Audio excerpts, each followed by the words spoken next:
श्रीसूक्ता ॐ हिरण्यवर्णां हरिणीं सुवर्णरजतस्रजां चन्द्रां हिरणमयीं लक्ष्मीं जातवेदो महावह तां महावह जातवेदो लक्ष्मीमनपगामिनीं यस्यां हिरण्यं विन्देयम् गामश्वं पुरुषानहम् अश्वपूर्वां रथमध्यां हस्तिनाद प्रमोदिनीं श्रियं देवीमुपहये श्रीर्मा देवी जुषतां कांसोऽस्मितां हिरण्यप्राकारा मार्द्रां ज्वलन्तीं तृप्तां तर्पयन्तीं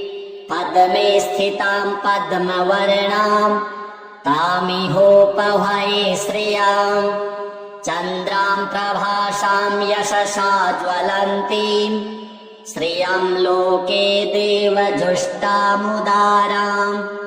तां पद्मिनीमीं शरणं प्रपद्ये अलक्ष्मीर्मे नश्यतां त्वां वृणे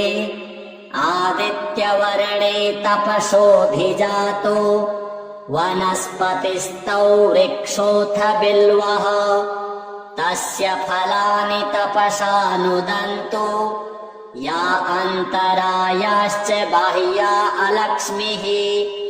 उपैतु मां देवसखः कीर्तिश्च मणिना सह प्रादुर्भूतोऽस्मि राष्ट्रेऽस्मिन् कीर्तिमृद्धिं ददातु मे क्षुत्पिपासामलां ज्येष्ठा मलक्ष्मीं नाशयाम्यहम् अभूतिं समृद्धिं च सर्वां निर्णुद मे गृहात् गन्धद्वारां दुराधर्षां नित्यपुष्टां करीषिणीम् ईश्वरीं सर्वभूतानां तामिहोपहये श्रियां मनसः काममाकूतिं वाचः सत्यमसीमहि पशूनां रूपमन्नस्य मयि श्रीः श्रयतां यशः कर्दमेन प्रजा भूता मयि सम्भव कर्दम श्रियं वासय मे कुले मातरं पद्ममालिनीम् आपः सृजन्तु स्निग्धानि चिकलितवस मे गृहे नीचो देवीं मातरं श्रियं वासय मे कुले आर्द्रां पुष्करिणीं पुष्टिं पिङ्गलां पद्ममालिनीं चन्द्रां हिरणमयीं लक्ष्मीं जातवेदो महावह आर्द्रां यः करिणीं यष्टिं सुवर्णां हेममालिनीं सूर्यां हिरणमयीं लक्ष्मीं जातवेदो महावह तां महावह जातवेदो लक्ष्मीमनपगामिनीं यस्यां हिरण्यं प्रभूतं गावो दास्योऽश्वान् विन्देयं पुरुषानहम् यः शुचिः प्रयतो भूत्वा जुहुयादाज्यमन्वहम् सूक्तं पञ्चदशर्चं च श्रीकामः सततं जपेत् अथ श्री कनकधारा स्तोत्रम् अङ्गं हरेः पुलकभूषणमाश्रयन्ति भृङ्गाङ्गनेव मुकुलाभरणं तमालम् अङ्गीकृताखिलविभूतिरपाङ्गलीला माङ्गल्यदास्तु मम मङ्गलदेवतायाः मुग्धा मुहुर्विदधति वदने मुरारिः प्रेमत्रपा प्रणिहितानि गतागतानि मालादृशोर्मधुकरीव महोत्पलेया सा मे श्रियन्ति स तु सागरसम्भवायः विश्वामरेन्द्रपदवीभ्रमदानदक्ष मानन्दहेतुरधिकम् मुरविद्विषोऽपि ईशन्निषीदतु मयि क्षणमीक्षणार्ध मिन्दीवरोदरसहोदरमिन्दिरायाः आमीलिताक्षमधिगम्य मुदा मुकुन्द मानन्दकन्दमनिमेषमनङ्गतन्त्रम् आकेकरस्थितकनीनिकपक्ष्मनेत्रम् भूत्यै भवेन्मम भुजङ्गशयाङ्गनायाः बाह्वन्तरे मधुजितः श्रितकौस्तुभेया हारावलीव हरिनीलमयी विभाति कामप्रदा भगवतोऽपि कटाक्षमाला कल्याणमावहतु मे कमलालयायाः कालाम्बुदालिललितो रसिकैतभारैर्धाराधरे स्फुरति या तडिदङ्गनेव मातुः समस्तजगतां महनीयमूर्तिर्भद्राणि मे दिशतु भार्गवनन्दनायाः प्राप्तं पदं प्रथमतः किल यत्प्रभावान् माङ्गल्यभाजि मधुमाथिनि मन्मथेन मय्यापतेत्तदिह मन्थरमीक्षणार्धम् मन्दालसञ्च मकरालयकन्यकायाः दद्याद्दयानुपवनो द्रविणाम्बुधारा मस्मिन्न किञ्चन विहङ्गशिशौ विषण्णे दुष्कर्म घर्ममपनीय चिराय दूरम् नारायण प्रणयिनी नयनाम्बुवाह इष्टाविशिष्टमतयोऽपि यया दयार्द्र दृष्ट्या त्रिविष्टपपदं सुलभं लभन्ते दृष्टिः प्रहृष्टकमलोदरदीप्तिरिष्टा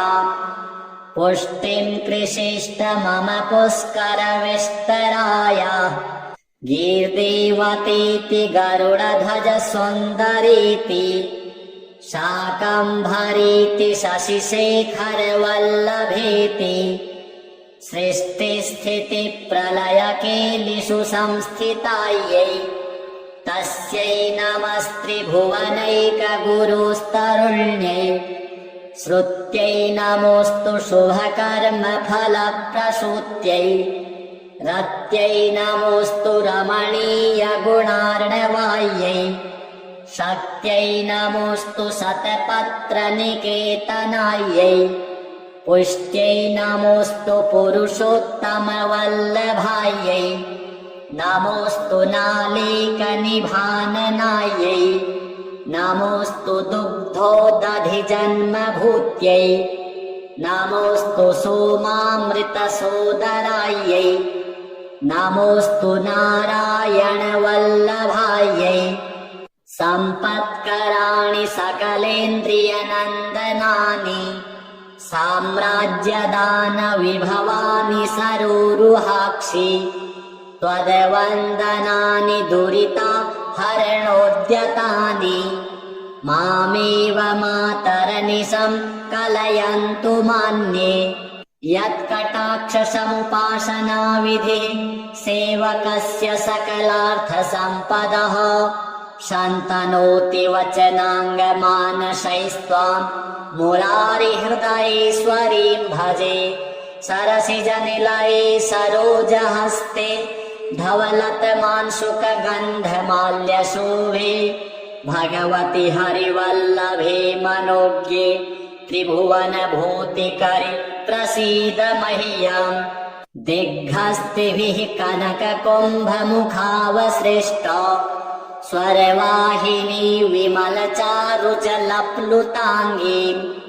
प्रातर्नमामि जगतां जननीमशेष लोकाधिनाथ गृहिणीममृताब्धिपुत्रीम् कमले कमलाक्षवल्लभे त्वम् करुणापूरतरङ्गितैरपाङ्गैः अवलोकय माम किञ्चनानाम् प्रथमम् पात्रम् कृत्रिमम् दयायाः स्तुवन्ति ये स्तुतिभिरमुभिरन्वहम् त्रयीमयीम् त्रिभुवनमातरम् रमाम् गुणाधिका गुरुतर भाग्यभागिनो भवन्ति ते भुवि बुधभाविताशयाः अथ श्री अष्टलक्ष्मी स्तोत्रम् सुमनस वन्दित सुन्दरि माधवी चन्द्र सहोदरि हेममये मुनिगण मण्डित मोक्ष प्रदायिनि मंजुल भाषिणि वेदनुते पंकजवासिनि देव सुपूजित सद्गुणवर्षिणि शान्तियुते जय जय हे मधुसूदन कामिनि आदिलक्ष्मि सदा पालय माम् अहिकलिकल्मषनाशिनि कामिनि वैदिकरूपिणि वेदमये क्षीरसमुद्भव मङ्गलरूपिणि मन्त्रनिवासिनि मन्त्रनुते मङ्गलदायिनि अम्बुजवासिनि देवगणाश्रित पादयुते जय जय हे मधुसूदन कामिनि धान्यलक्ष्मि सदा पालय माम् जय वरवर्णिनि वैष्णवि भार्गवि मन्त्रस्वरूपिणि मन्त्रमये सुरगण पूजित शीघ्र फलप्रद ज्ञानविकासिनि शास्त्रनुते भवभयहारिणि पाप विमोचनि साधुजनाश्रित पादयुते जय जय हे मधुसूदन कामिनि धैर्यलक्ष्मि सदा पालय माम् जय जय दुर्गतिनाशिनि कामिनि सर्वफलप्रद शास्त्रमये रथ गज तुरग पदादि समावृत परिजन मण्डित लोकनुते हरिहर ब्रह्म सुपूजित सेवित ताप निवारिणि पादयुते जय जय हे मधुसूदन कामिनि गजलक्ष्मी रूपेण पालय माम् अहि खगवाहिनि मोहिनि चक्रिणि रागविवर्धिनि ज्ञानमये गुणगणवारिधि लोकहितैषिणि स्वर सप्तभूषित गाननुते सकल सुरासुर देव मुनीश्वर मानव वन्दित पादयुते जय जय हे मधुसूदन कामिनि संतान लक्ष्मि त्वम् पालय माम् जय कमलासनि सद्गतिदायिनि ज्ञान विकासिनि गानमये अनुदिनमर्चित कुङ्कुमधूसर भूषित वासित वाद्यनुते कनकधरा स्तुति वैभव वन्दित शङ्कर देशिक मान्यपदे जय जय हे मधुसूदन कामिनि विजयलक्ष्मि सदा पालय माम् प्रणत सुरेश्वरि भारति भार्गवि शोक विनाशिनि रत्नमये मणिमय भूषित कर्ण विभूषण शान्ति समावृत हास्यमुखे नवनिधि दायिनि कलिमल हारिणि कामित फलप्रद हस्तयुते जय जय हे मधुसूदन कामिनि विद्यालक्ष्मि सदा पालय माम् धिमि धिमि धिन् धिमि धिन् धिमि धिन् धिमि द्वन्द्वविनाद सुपूर्णमये घुम घुम घुं घुम घुं घुम घुं घुम शङ्ख निनाद सुवाद्यनुते वेद पुराण इतिहास सुपूजित वैदिकमार्गप्रदर्शयुते जय जय हे मधुसूदन कामिनि धनलक्ष्मीरूपेण पालय माम् हिरण्यवर्णां हरिणीं सुवर्णरजतस्रजां चन्द्रां हिरणमयीं लक्ष्मीं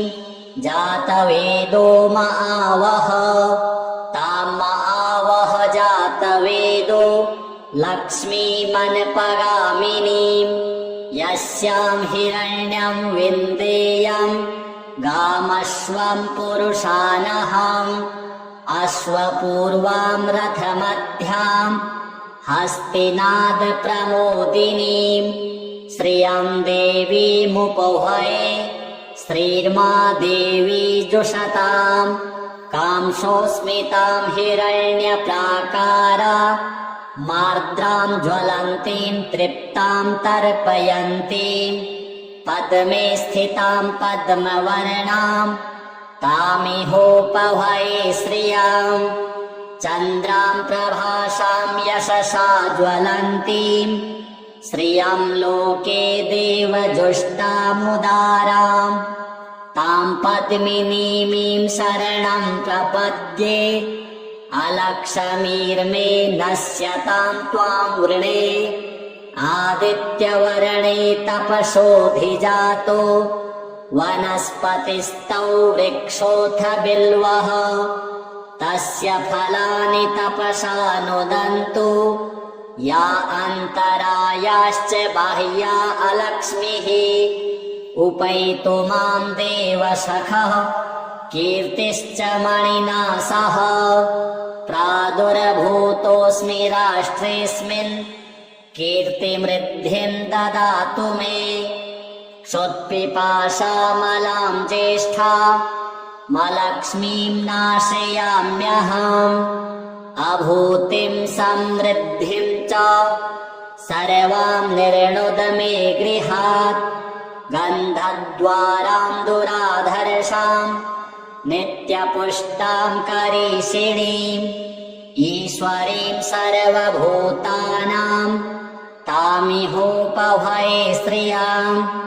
मनसः काममाकूतिं वाचः सत्यमसीमहि पशूनां रूपमन्नस्य मयि श्रीः श्रयतां यशः कर्दमेन प्रजा भूता मयि सम्भव कर्दम श्रियं वासय मे कुले मातरं पद्ममालिनीम् आपः सृजन्तु स्निग्धानि चिकलितवस मे गृहे नीचो देवीं मातरं श्रियं वासय मे कुले आर्द्रां पुष्करिणीं पुष्टिं पिङ्गलां पद्ममालिनीं चन्द्रां हिरणमयीं लक्ष्मीं जातवेदो महावह आर्द्रां यः करिणीं यष्टिं सुवर्णां हेममालिनीं सूर्यां हिरणमयीं लक्ष्मीं जातवेदो महावह तां महावह जातवेदो लक्ष्मीमनपगामिनीं यस्यां हिरण्यं प्रभूतं गावो दास्योष्वान्विन्देयं पुरुषानहम् यः शुचिः प्रयतो भूत्वा जुहुयादाज्यमन्वहम् सूक्तं पञ्चदशर्चं च श्रीकामः सततं जपेत् अथ श्री कनकधारा स्तोत्रम् अङ्गं हरेः पुलकभूषणमाश्रयन्ति भृङ्गाङ्गनेव मुकुलाभरणं तमालम् अङ्गीकृताखिलविभूतिरपाङ्गलीला माङ्गल्यदास्तु मम मङ्गलदेवतायाः मुग्धा मुहुरविदधति वदने मुरारेः प्रेमत्रपा प्रणिहितानि गतागतानि मालादृशोर्मधुकरीव महोत्पलेया सा मे श्रियन्ति स तु सागरसम्भवाय विश्वामरेन्द्रपदवीभ्रमदानदक्ष मानन्दहेतुरधिकम् मुरविद्विषोऽपि ईशन्निषीदतु मयि क्षणमीक्षणार्ध मिन्दीवरोदरसहोदरमिन्दिरायाः आमीलिताक्षमधिगम्य मुदा मुकुन्द मानन्दकन्दमनिमेषमनङ्गतन्त्रम् आकेकरस्थितकनीनिकपक्ष्मनेत्रम् भूत्यै भवेन्मम भुजङ्गशयाङ्गनायाः बाह्वन्तरे मधुजितः श्रितकौस्तुभेया हारावलीव हरिनीलमयी विभाति कामप्रदा भगवतोऽपि कटाक्षमाला कल्याणमावहतु मे कमलालयायाः कालाम्बुदालिललितो रसिकैटभारेर्धाराधरे स्फुरति या तटिदङ्गनेव मातुः समस्तजगतां महनीयमूर्तिर्भद्राणि मे दिशतु भार्गवनन्दनायाः प्राप्तं पदं प्रथमतः किल यत्प्रभावान् माङ्गल्यभाजि मधुमाथिनि मन्मथेन मय्यापतेत्तदिह मन्थरमीक्षणार्धम् मन्दालसञ्च मकरालय कन्यकायाः दद्याद्दयानुपवनो द्रविडाम्बुधारा मस्मिन्न किञ्चन विहङ्गशिशौ विषण्णे दुष्कर्मघर्ममपनीय चिराय दूरम् नारायणप्रणयिनी नयनाम्बुवाहः इष्टाविशिष्टमतयोऽपि यया दयार्द्र दृष्ट्या त्रिविष्टपपदं सुलभं लभन्ते दृष्टिः प्रहृष्टकमलोदरदीप्तिरिष्टा पुष्टिं कृषिष्ट मम पुष्करविस्तराय गीर्देवतेति गरुडध्वज सुन्दरीति शाकम्भरीति शशिशेखरवल्लभेति सृष्टिस्थितिप्रलयकेलिषु संस्थितायै तस्यै नमस्त्रिभुवनैकगुरुस्तरुण्यै श्रुत्यै नमोऽस्तु शुभकर्मफलप्रसूत्यै रत्यै नमोऽस्तु रमणीयगुणार्णवायै शक्त्यै नमोऽस्तु शतपत्रनिकेतनायै पुष्ट्यै नमोऽस्तु पुरुषोत्तमवल्लभायै नमोऽस्तु नालीकनिभाननायै नमोऽस्तु दुग्धोदधिजन्मभूत्यै नमोऽस्तु सोमामृतसोदरायै नमोऽस्तु नारायणवल्लभायै सम्पत्कराणि सकलेन्द्रियनन्दनानि साम्राज्यदानविभवानि सरोरुहाक्षि त्वद्वन्दनानि दुरिता हरणोद्यतानि मामेव मातरनिशं कलयन्तु मान्ये यत्कटाक्षसमुपासनाविधिः सेवकस्य सकलार्थसम्पदः शन्तनोति वचनाङ्गमानसैस्त्वां मुरारिहृदयेश्वरीं भजे सरसिजनिलये सरोजहस्ते धवलतमांशुकगन्धमाल्यशोभे भगवति हरिवल्लभे मनोज्ञे त्रिभुवनभूतिकरि प्रसीद मह्यम् दिग्हस्तिभिः कनककुम्भमुखावसृष्ट स्वरवाहिनी विमलचारुजलप्लुताङ्गीम् प्रातर्नमामि जगतां जननीमशेष लोकाधिनाथ गृहिणीममृताब्धिपुत्रीम् कमले कमलाक्ष वल्लभे त्वम् करुणापूरतरङ्गितैरपाङ्गैः अवलोकय माम किञ्चनानां प्रथमं पात्रं कृत्रिमं दयायाः स्तुवन्ति ये स्तुतिभिरमुभिरन्वहं त्रयीमयीं त्रिभुवनमातरं रमाम् गुणाधिका गुरुतर भाग्यभागिनो भवन्ति ते भुवि बुधभाविताशयाः अथ श्री अष्टलक्ष्मी स्तोत्रम् सुमनस वन्दित सुन्दरि माधवि चन्द्र सहोदरि हेममये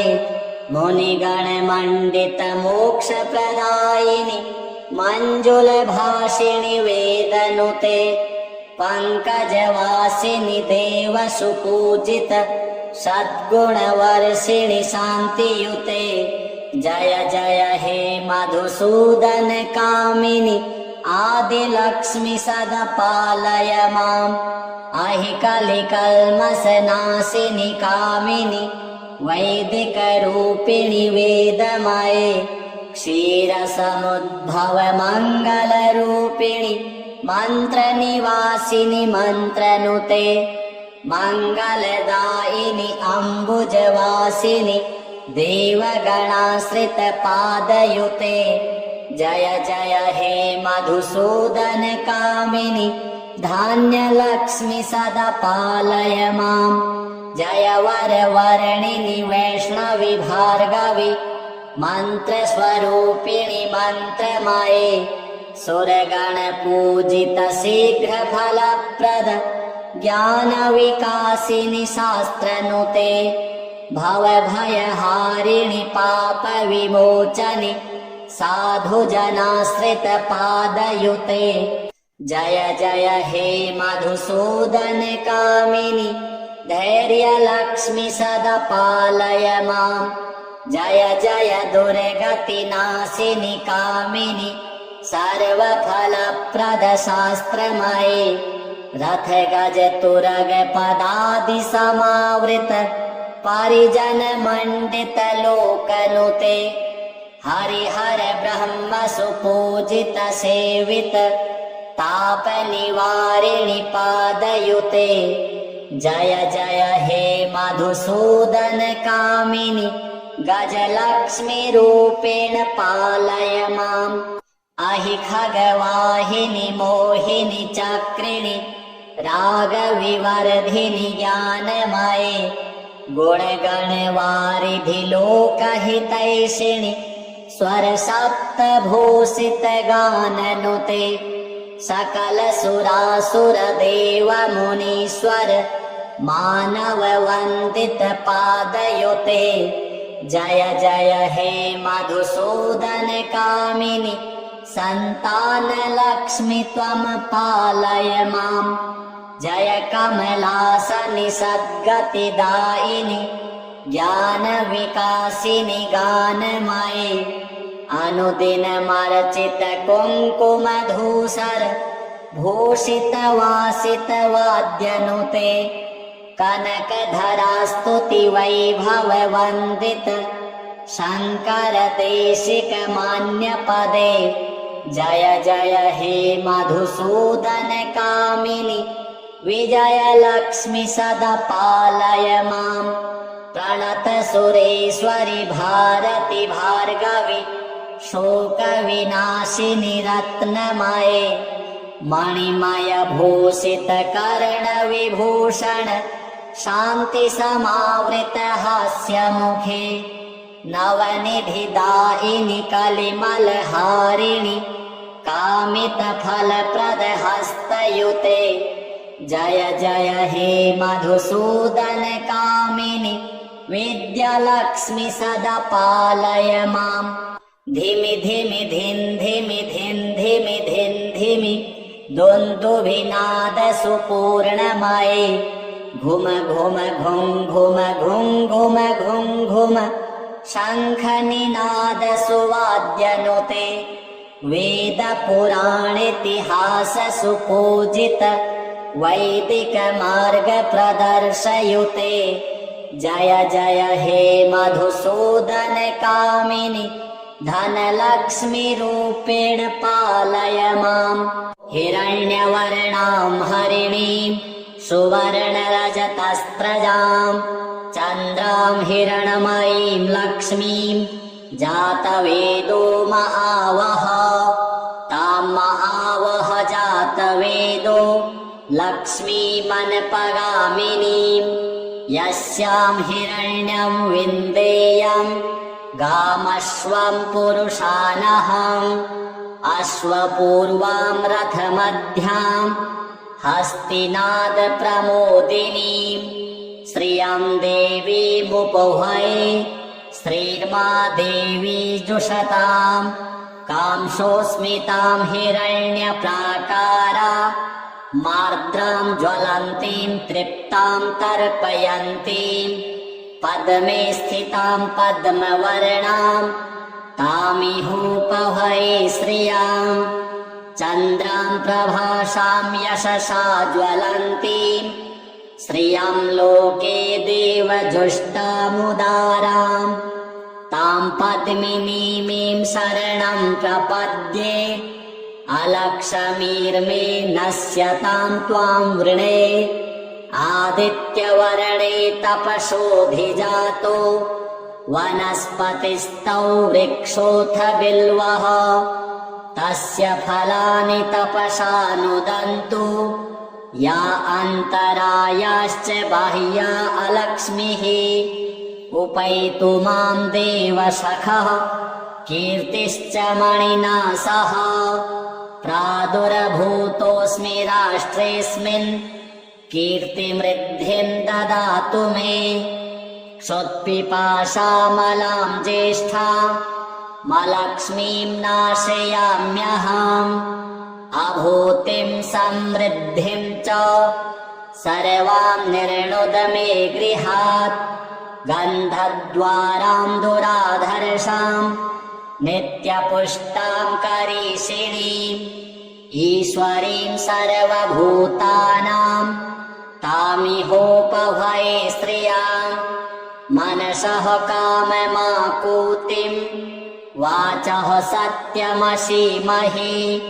पशूनां रूपमन्नस्य मयि श्रीः श्रयतां यशः कर्दमेन प्रजा भूता मयि सम्भव कर्दम श्रियं वासय मे कुले मातरं पद्ममालिनीम् आपः सृजन्तु स्निग्धानि चिकलितवस मे गृहे नीचा देवीं मातरं श्रियं वासय मे कुले आर्द्रां पुष्करिणीं पुष्टिं पिङ्गलां पद्ममालिनीं चन्द्रां हिरणमयीं लक्ष्मीं जातवेदो महावह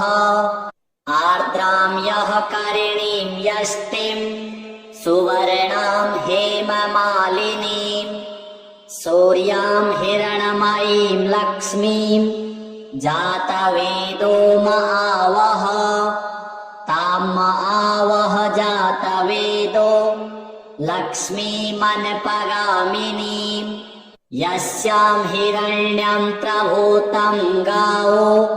दास्योऽश्वान्विन्देयं पुरुषानहम् यः शुचिः प्रयतो भूत्वा जुहुयादाज्यमन्वहम् सूक्तं पञ्चदशर्चं च श्रीकामः सततं जपेत् अथ श्री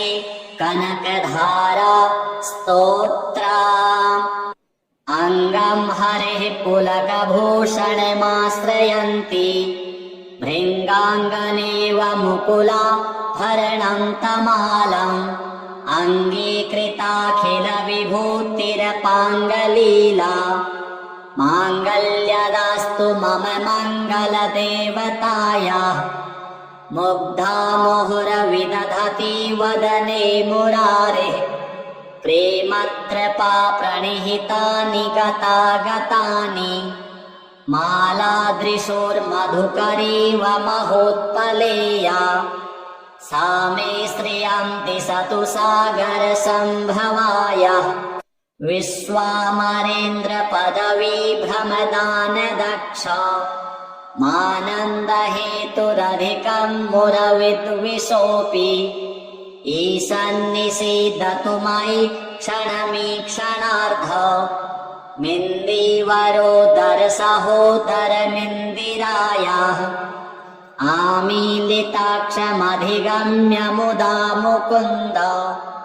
मानन्दकन्दमनिमेषमनङ्गतन्त्रम् आकेकरस्थितकनीनिकपक्ष्मनेत्रम् भूत्यै भवेन्मम भुजङ्गशयाङ्गनायाः बाह्वन्तरे मधुजितः श्रितकौस्तुभेया हारावलीव हरिनीलमयी विभाति कामप्रदा भगवतोऽपि कटाक्षमाला कल्याणमावहतु मे कमलालयायाः कालाम्बुदालिललितो रसिकैतभारेर्धाराधरे स्फुरति या तडिदङ्गनेव मातुः समस्तजगतां महनीयमूर्तिर्भद्राणि मे दिशतु भार्गवनन्दनायाः प्राप्तं पदं प्रथमतः किल यत्प्रभावान् माङ्गल्यभाजि मधुमाथिनि मन्मथेन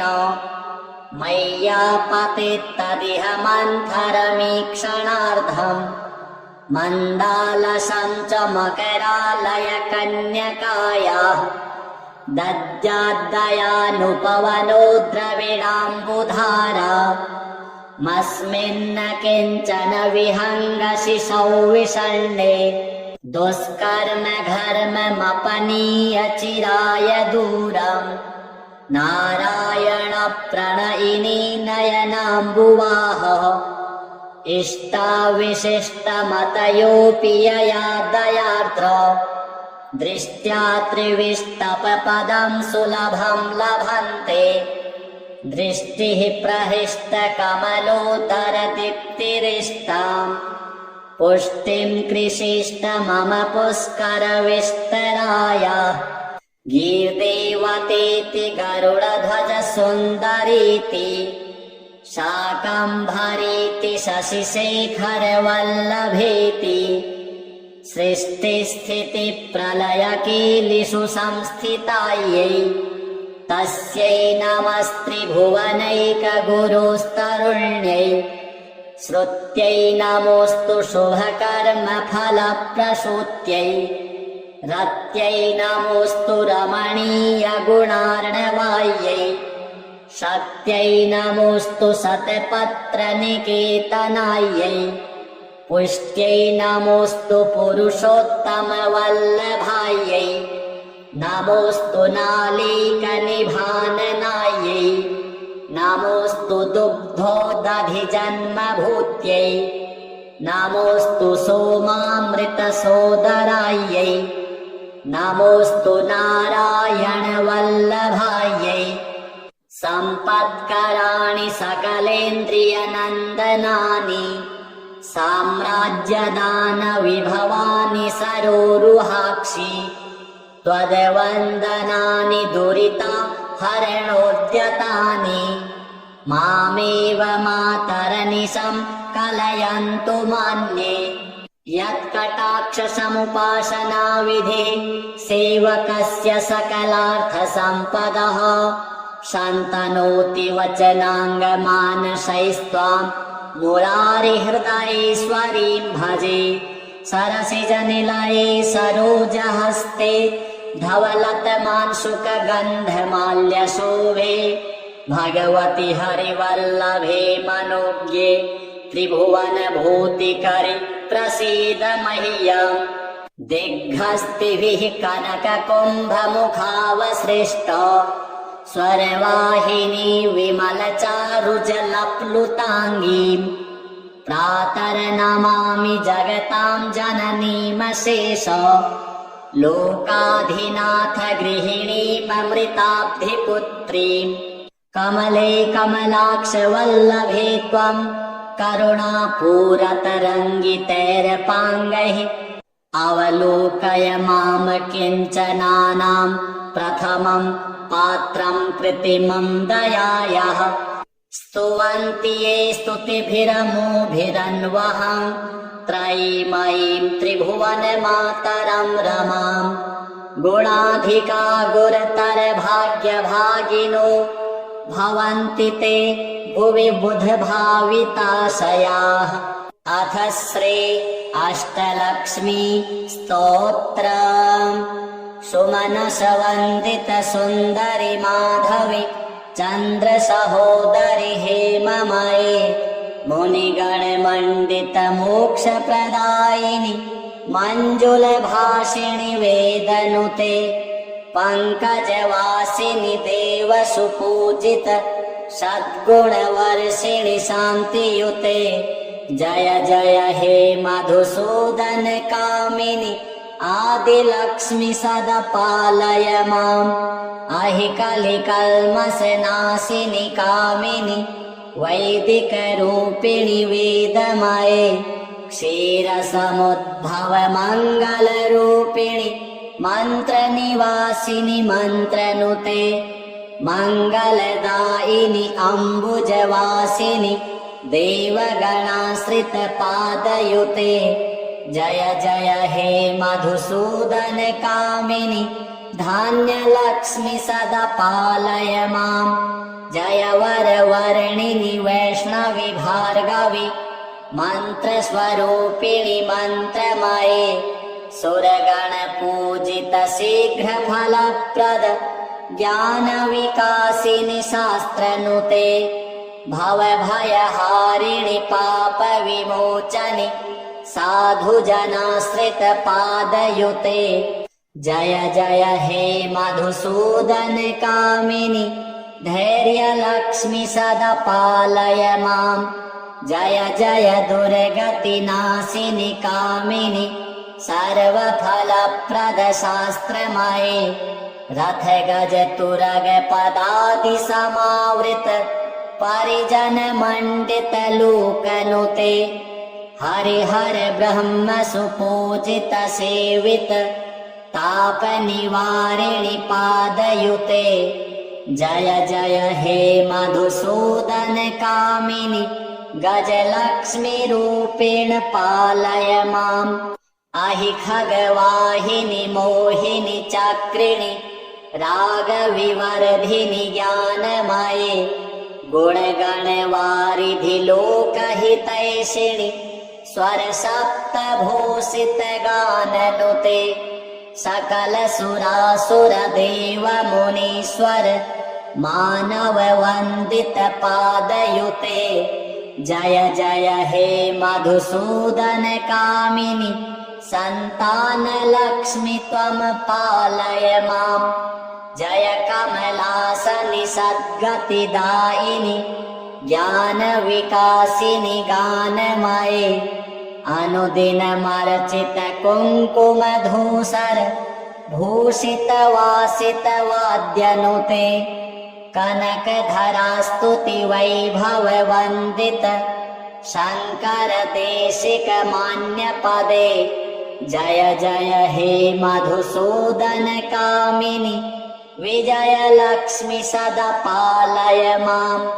प्रणत सुरेश्वरि भारति भार्गवि शोक विनाशिनि रत्नमये मणिमय भूषित कर्ण विभूषण शान्ति समावृत हास्य मुखे नवनिधि दायिनि कलिमल हारिणि कामित फलप्रद हस्तयुते जय जय हे मधुसूदन कामिनि विद्यालक्ष्मी सदा पालय माम् धिमि धिमि धिन् धिमि धिन् धिमि धिन् धिमि दुन्दुभिनाद सुपूर्णमये घुम घुम घुं घुम घुं घुम घुं घुम शङ्खनिनाद सुवाद्यनुते वेद पुराणेतिहास सुपूजित वैदिक मार्ग प्रदर्शयुते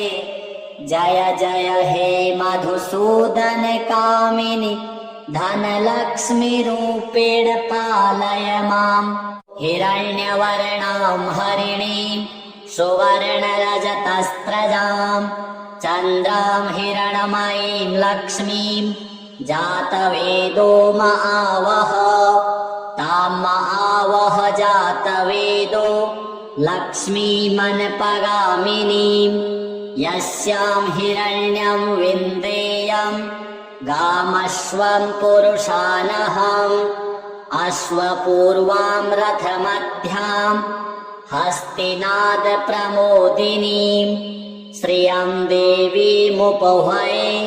श्रीर्मा देवी जुषतां कांसोऽस्मितां हिरण्यप्राकारा मार्द्रां ज्वलन्तीं तृप्तां तर्पयन्तीं पद्मे स्थितां पद्मवर्णां तामिहोपहये श्रियां चन्द्रां प्रभासां यशसा ज्वलन्तीं श्रियं लोके देवजुष्टामुदारां तां पद्मिनीमीं शरणं प्रपद्ये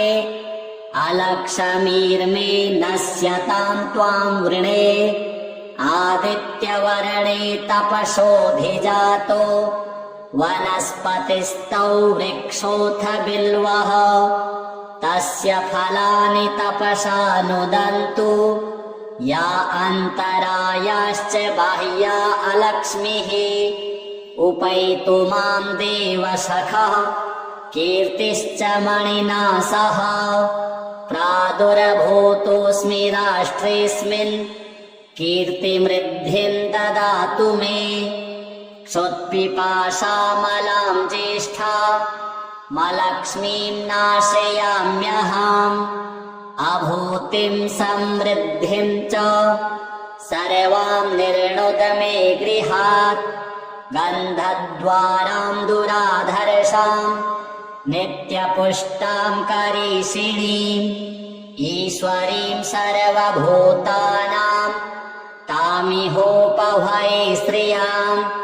मनसः काममाकूतिं वाचः सत्यमसीमहि पशूनां रूपमन्नस्य मयि श्रीः श्रयतां यशः कर्दमेन प्रजा भूता मयि सम्भव कर्दम श्रियं वासय मे कुले मातरं पद्ममालिनीम् आपः सृजन्तु स्निग्धानि चिकलितवस मे गृहे नीचो देवीं मातरं श्रियं वासय मे कुले आर्द्रां पुष्करिणीं पुष्टिं पिङ्गलां पद्ममालिनीं चन्द्रां हिरणमयीं लक्ष्मीं जातवेदो महावह आर्द्रां यः करिणीं यष्टिं सुवर्णां हेममालिनीं सूर्यां हिरणमयीं लक्ष्मीं जातवेदो महावह तां महावह जातवेदो लक्ष्मीमनपगामिनीं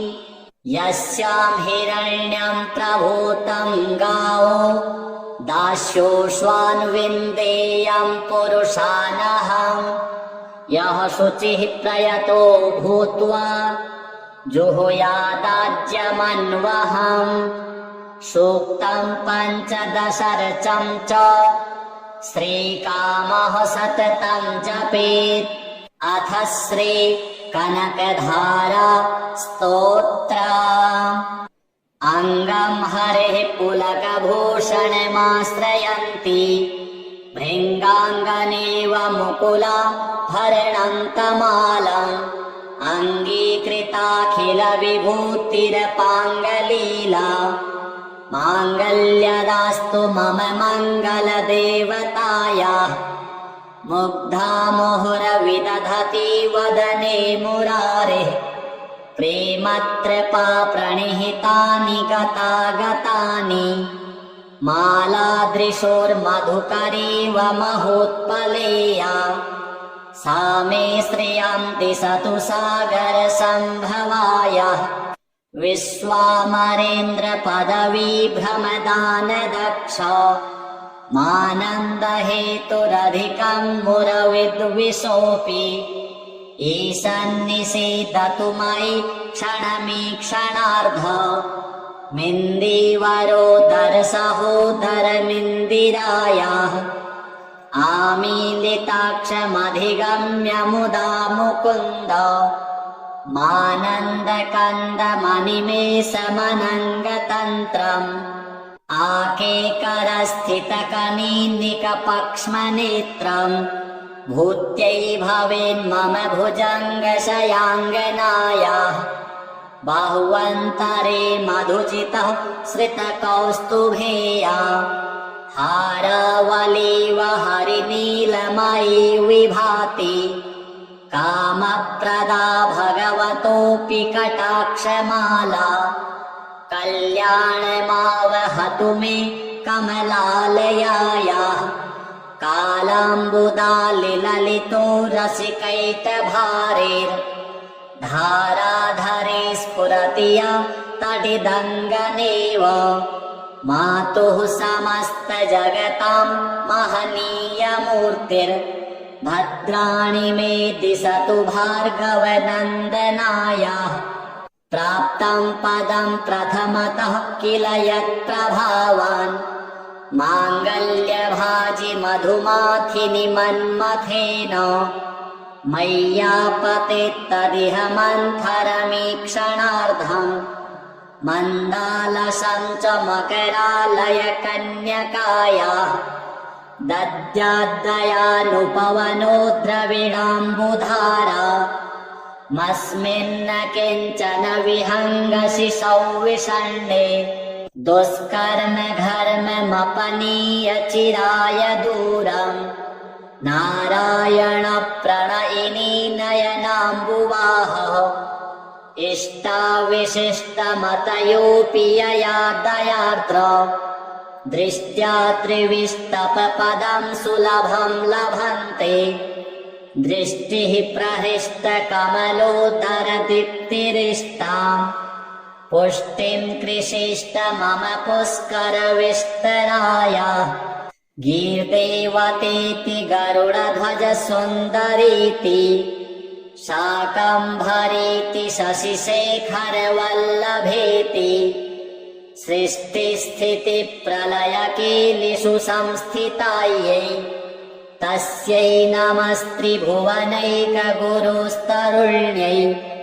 श्रुत्यै नमोऽस्तु शुभकर्मफलप्रसूत्यै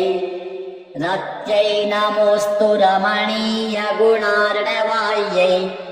शक्त्यै नमोऽस्तु शतपत्रनिकेतनायै पुष्ट्यै नमोऽस्तु पुरुषोत्तमवल्लभायै नमोऽस्तु नालीकनिभाननायै नमोऽस्तु दुग्धोदधिजन्मभूत्यै नमोऽस्तु सोमामृतसोदरायै नमोऽस्तु नारायणवल्लभायै सम्पत्कराणि सकलेन्द्रियनन्दनानि साम्राज्यदानविभवानि सरोरुहाक्षि त्वद्वन्दनानि दुरिता हरणोद्यतानि मामेव मातरनिशं कलयन्तु मान्ये यत्कटाक्षसमुपासनाविधिः सेवकस्य सकलार्थसम्पदः शन्तनोति वचनाङ्गमानसैस्त्वां मुरारिहृदयेश्वरीं भजे सरसिजनिलये सरोजहस्ते धवलतमांशुकगन्धमाल्यशोभे भगवति हरिवल्लभे मनोज्ञे त्रिभुवनभूतिकरि प्रसीद मह्यम् दिग्हस्तिभिः कनककुम्भमुखावसृष्टो स्वरवाहिनी विमलचारुजलप्लुताङ्गीम् प्रातर्नमामि जगतां जननीमशेष लोकाधिनाथ गृहिणीममृताब्धिपुत्रीम् कमले कमलाक्षवल्लभे त्वम् करुणापूरतरङ्गितैरपाङ्गैः अवलोकय माम किञ्चनानाम् प्रथमम् पात्रम् कृत्रिमम् दयायाः स्तुवन्ति ये स्तुतिभिरमोभिरन्वहम् त्रयीमयीम् त्रिभुवनमातरम् रमाम् गुणाधिका गुरुतर भाग्यभागिनो भवन्ति ते भुवि बुधभाविताशयाः अथ श्री अष्टलक्ष्मी स्तोत्र सुमनस वन्दित सुन्दरि माधवी चन्द्र सहोदरि हेममये मुनिगण मण्डित मोक्ष प्रदायिनि मंजुल भाषिणि वेदनुते पंकजवासिनि देव सुपूजित सद्गुणवर्षिणि शान्तियुते जय जय हे मधुसूदन कामिनि आदिलक्ष्मि सदा पालय माम् अहि कलिकल्मषनाशिनि कामिनि वैदिकरूपिणि वेदमये क्षीरसमुद्भव मङ्गलरूपिणि मन्त्रनिवासिनि मन्त्रनुते मङ्गलदायिनि अम्बुजवासिनि देवगणाश्रित पादयुते जय जय हे मधुसूदन कामिनि धान्यलक्ष्मि सदा पालय माम् जय वरवर्णिनि वैष्णवि भार्गवि मन्त्रस्वरूपिणि मन्त्रमये सुरगण पूजित शीघ्र फलप्रद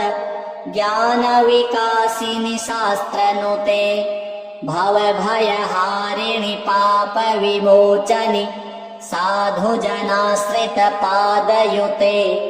जय जय हे मधुसूदन कामिनि धैर्यलक्ष्मि सदा पालय माम् जय जय दुर्गतिनाशिनि कामिनि सर्वफलप्रद शास्त्रमये रथ गज तुरग पदादि समावृत परिजन मण्डित लोकनुते हरिहर ब्रह्म सुपूजित सेवित ताप निवारिणि पादयुते जय जय हे मधुसूदन कामिनि गजलक्ष्मी रूपेण पालय माम् अहि खगवाहिनि मोहिनि चक्रिणि रागविवर्धिनि ज्ञानमये गुणगणवारिधि लोकहितैषिणि स्वर सप्तभूषित गाननुते सकल सुरासुर देव मुनीश्वर मानव वन्दित पादयुते जय जय हे मधुसूदन कामिनि संतान लक्ष्मि त्वं पालय माम् जय कमलासनि सद्गतिदायिनि ज्ञान विकासिनि गानमये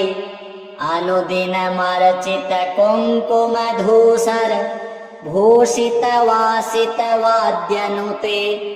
कनकधरास्तुति वैभव वन्दित शङ्कर देशिक मान्य पदे जय जय हे मधुसूदन कामिनि विजय लक्ष्मि सदा पालय माम् प्रणत सुरेश्वरि भारति भार्गवि शोक विनाशिनि रत्नमये मणिमय भूषित कर्ण विभूषण शान्ति समावृत हास्य मुखे नवनिधि दायिनि कलिमल हारिणि कामित फलप्रद हस्तयुते जय जय हे मधुसूदन कामिनि विद्यालक्ष्मि सदा पालय माम् धिमि धिमि धिन् धिमि धिन् धिमि धिन् धिमि दोन्दुभिनादसुपूर्णमये घुम घुम घुं घुम घुं घुम घुं घुम शङ्खनिनादसुवाद्यनुते वेदपुराणेतिहाससुपूजित वैदिकमार्गप्रदर्शयुते जय जय हे मधुसूदन कामिनि धनलक्ष्मीरूपेण पालय माम् हिरण्यवर्णां हरिणीं सुवर्णरजतस्रजाम् चन्द्रां हिरणमयीं लक्ष्मीं जातवेदो महावह तां महावह जातवेदो लक्ष्मीमनपगामिनीं यस्यां हिरण्यं विन्देयं गामश्वं पुरुषानहम् अश्वपूर्वां रथमध्यां हस्तिनादप्रमोदिनीं श्रियं देवीमुपहये श्रीर्मा देवी जुषतां कांसोऽस्मितां हिरण्यप्राकारा मार्द्रां ज्वलन्तीं तृप्तां तर्पयन्तीं पद्मे स्थितां पद्मवर्णां तामिहोपहये श्रियां चन्द्रां प्रभासां यशसा ज्वलन्तीं श्रियं लोके देवजुष्टामुदारां तां पद्मिनीमीं शरणं प्रपद्ये अलक्ष्मीर्मे नश्यतां त्वां वृणे आदित्यवर्णे तपसोऽभिजातो वनस्पतिस्थौ वृक्षोऽथ बिल्वः तस्य फलानि तपसा नुदन्तु या अन्तरायाश्च बाह्या अलक्ष्मीः उपैतु मां देवसखः कीर्तिश्च मणिना सह प्रादुर्भूतोऽस्मि राष्ट्रेऽस्मिन् कीर्तिमृद्धिं ददातु मे क्षुत्पिपासामलां ज्येष्ठा मलक्ष्मीं नाशयाम्यहम् अभूतिं समृद्धिं च सर्वां निर्णुद मे गृहात् गन्धद्वारां दुराधर्षां नित्यपुष्टां करीषिणीम् ईश्वरीं सर्वभूतानां तामिहोपहये श्रियां मनसः काममाकूतिं वाचः सत्यमसीमहि पशूनां रूपमन्नस्य मयि श्रीः श्रयतां यशः कर्दमेन प्रजा भूता मयि सम्भव कर्दम श्रियं वासय मे कुले मातरं पद्ममालिनीम् आपः सृजन्तु स्निग्धानि चिकलितवस मे गृहे नीचो देवीं मातरं श्रियं वासय मे कुले आर्द्रां पुष्करिणीं पुष्टिं पिङ्गलां पद्ममालिनीं चन्द्रां हिरणमयीं लक्ष्मीं जातवेदो महावह आर्द्रां यः करिणीं यष्टिं सुवर्णां हेममालिनीं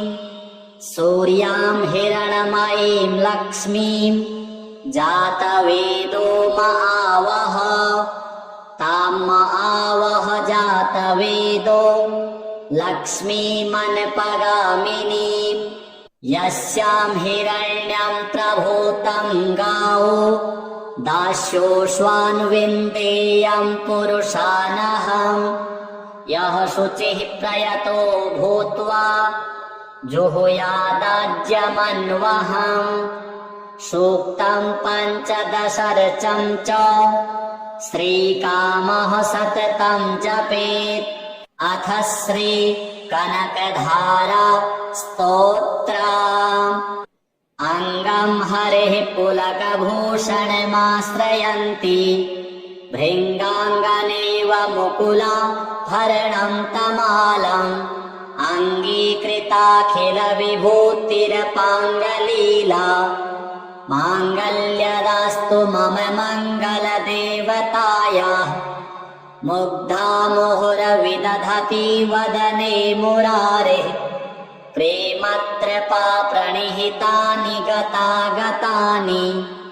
मालादृशोर्मधुकरीव महोत्पलेया सा मे श्रियन्ति सतु सागरसम्भवायाः विश्वामरेन्द्रपदवीभ्रमदानदक्ष मानन्दहेतुरधिकं मुरविद्विषोऽपि ईशन्निषीदतु मयि क्षणमीक्षणार्ध मिन्दिवरोदरसहोदरमिन्दिरायाः आमीलिताक्षमधिगम्य मुदा मुकुन्द मानन्दकन्दमणिमेषमनङ्गतन्त्रम् आकेकरस्थितकनीनिकपक्ष्मनेत्रम् भूत्यै भवेन्मम भुजङ्गशयाङ्गनायाः बाह्वन्तरे मधुजितः श्रितकौस्तुभेया हारावलीव हरिनीलमयी विभाति कामप्रदा भगवतोऽपि कटाक्षमाला कल्याणमावहतु मे कमलालयायाः कालाम्बुदालिललितो रसिकैतभारेर्धाराधरे स्फुरति या तडिदङ्गनेव मातुः समस्तजगतां महनीयमूर्तिर्भद्राणि मे दिशतु भार्गवनन्दनायाः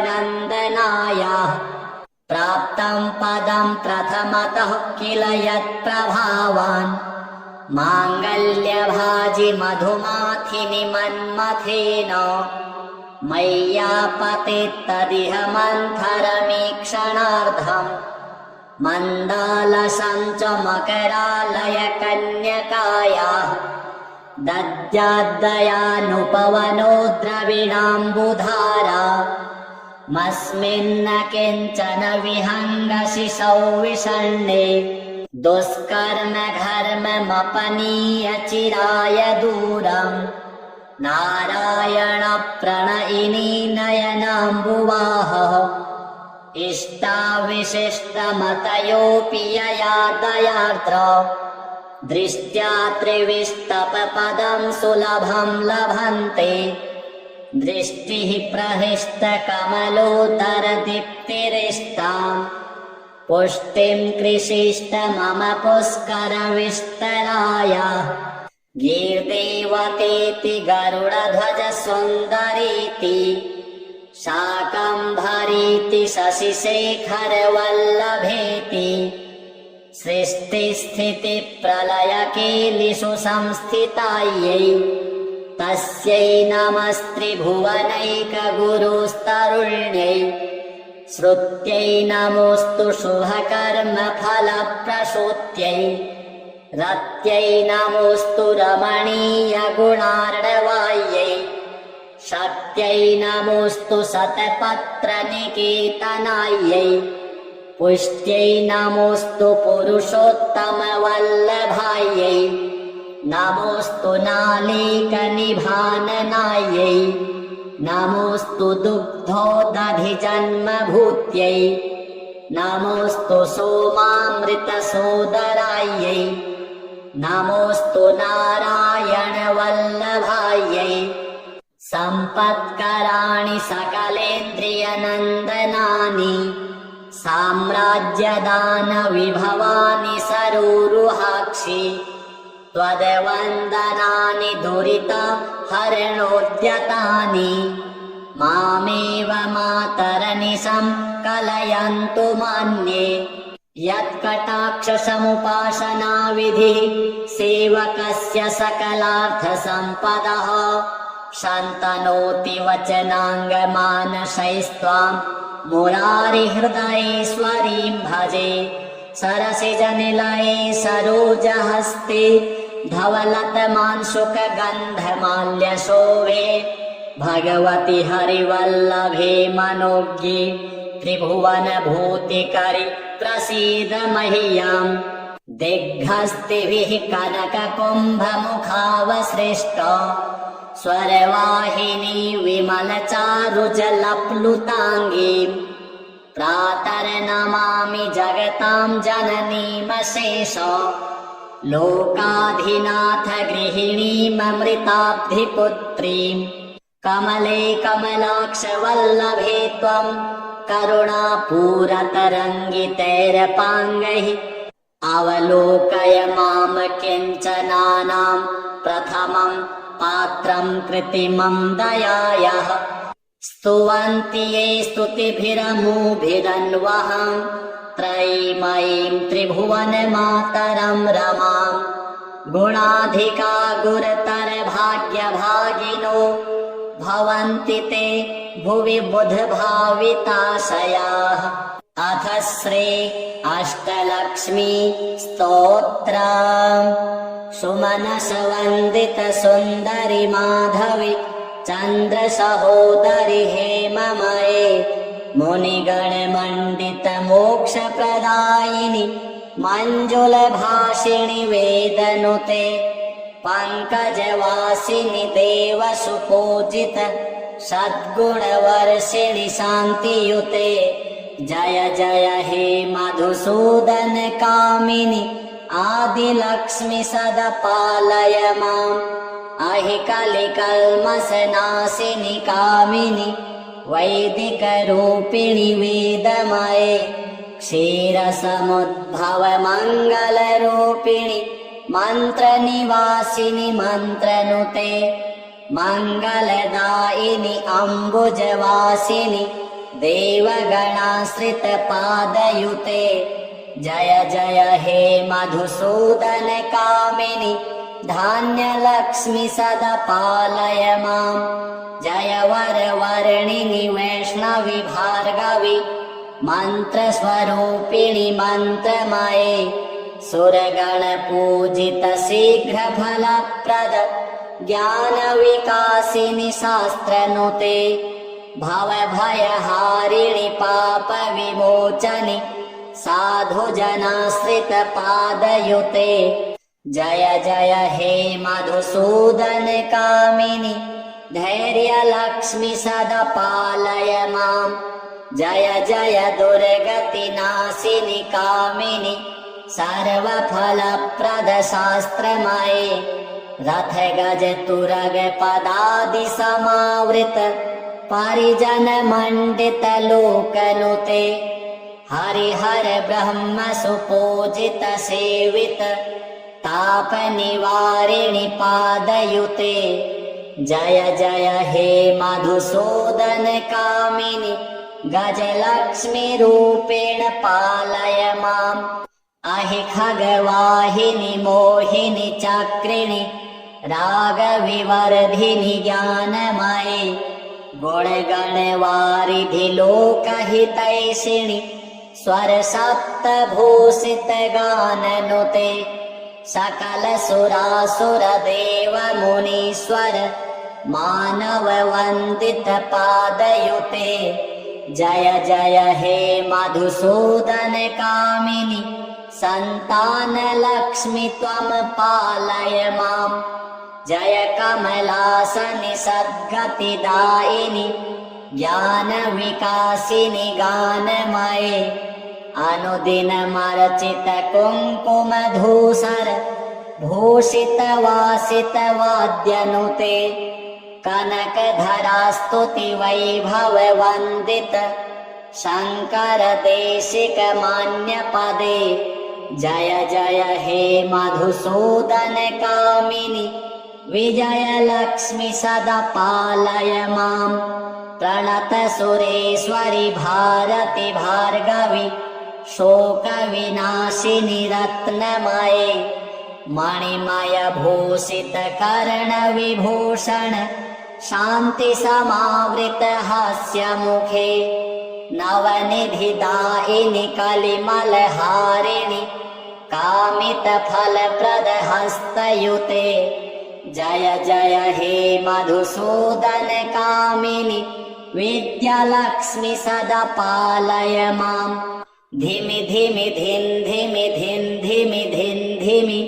दुन्दुभिनाद सुपूर्णमये घुम घुम घुं घुम घुं घुम घुं घुम शङ्खनिनाद सुवाद्यनुते वेद पुराणेतिहास सुपूजित